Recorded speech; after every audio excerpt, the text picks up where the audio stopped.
మొత్తానికైతే ఇవాళ మన ఛానల్ 9K సబ్స్క్రైబర్స్కి రీచ్ అయిపోయిందండి. ఎగ్జాక్ట్గా లాస్ట్ ఇయర్ డిసెంబర్ 16కి వచ్చేసి 900కి దగ్గరలో ఉన్నామన్నమాట.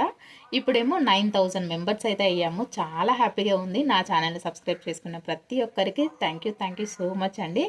ఏంటండి 1 ఇయర్లో లాక్స్ సబ్స్క్రైబర్స్ అయిన వాళ్ళు ఉన్నారు, మీరేంటి 9000కి ఇంత హ్యాపీలా ఫీల్ అవుతున్నారు అంటే ఏమో మరి నాకైతే చాలా హ్యాపీగా ఉంది. ఈ 9000 రావడానికి కూడా చాలా కష్టపడ్డానండి. ఈవెన్ మీకు తెలుసు కదా, నాకు కెమెరా ముందుకు రావడమే కొంచెం గగనము. అలాంటిది కెమెరా ముందుకు వచ్చి చాలామందికి మోటివేషన్ కాన్ఫిడెన్స్ని పెంచుతూ 9000 మెంబర్స్ని నేను సంపాదించుకోగలిగాను అంటే నిజంగా చాలా హ్యాపీగా ఉంది. So thank you so much అండి వన్స్ అగైన్. ఇంకా మొత్తానికి వాళ్ళైతే కొన్ని ఆర్డర్స్ ఉన్నాయి, అవి అయితే డిస్పాచ్ చేయడానికి వెళ్తున్నాను. ఇంకా మొబైల్ చూసుకుంటే 9000 అయ్యారనమాట. ఒకసారి థ్యాంక్ యూ చెప్దామని చెప్పేసి ఈ వీడియో అయితే షేర్ చేస్తున్నాను. సో సబ్స్క్రైబ్ చేసుకున్న ప్రతి ఒక్కరికి థ్యాంక్ యూ సో మచ్ అండి. Thank you.